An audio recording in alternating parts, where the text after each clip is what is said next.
കൂട്ടുകാരൻ നിസ്കാരമാണ്. പിണക്കി വിട്ടാൽ ഖബറിലൊന്ന് തിരിഞ്ഞു നോക്കാൻ നിന്റെ കൂടെ നടക്കുന്ന ആരും കാണൂല, അതോർക്കുക. 4. സ്വർഗത്തിന്റെ താക്കോൽ നിസ്കാരമാണ് എന്ന് റസൂലോരു തന്നെ പറഞ്ഞതാ. അതെപ്പോഴും ഓർമ്മയിലുണ്ടാവുക. അതിനർത്ഥം ആ താക്കോൽ ഇവിടെ നിന്ന് കരസ്ഥമാക്കാത്തവർ സ്വർഗം മോഹിക്കേണ്ട. 5. കുറച്ചു കഴിഞ്ഞു നിസ്കരിക്കാം എന്ന് തോന്നുന്ന സമയം. ഖബർ, മഹ്ശറ, വിചാരണ ദിവസം, സ്വിറാത്ത്, നരകം, ഈ സ്ഥലത്തൊക്കെ നമ്മൾ ഒറ്റക്കാണ് എന്ന ബോധം എപ്പോഴും മനസ്സിലുണ്ടാവുക. 6.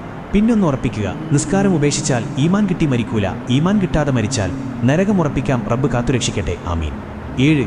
എപ്പോഴും ഓർമ്മയിലുണ്ടാവുക, ഈ വഖത്ത് ഒഴിവാക്കിയാൽ ഒരുപക്ഷെ അടുത്ത വഖത്ത് ഒഴിവാക്കാൻ നീ ഉണ്ടാവില്ല എന്ന്. നിസ്കാരം ഒഴിവാക്കുന്നവർക്ക് ആയുസ് കുറയും, ദാഹിച്ചു മരിക്കും, ഖബറിൽ തീ നിറക്കപ്പെടും, സ്വർഗത്തിന്റെ വാസന പോലും കിട്ടില്ല. 8.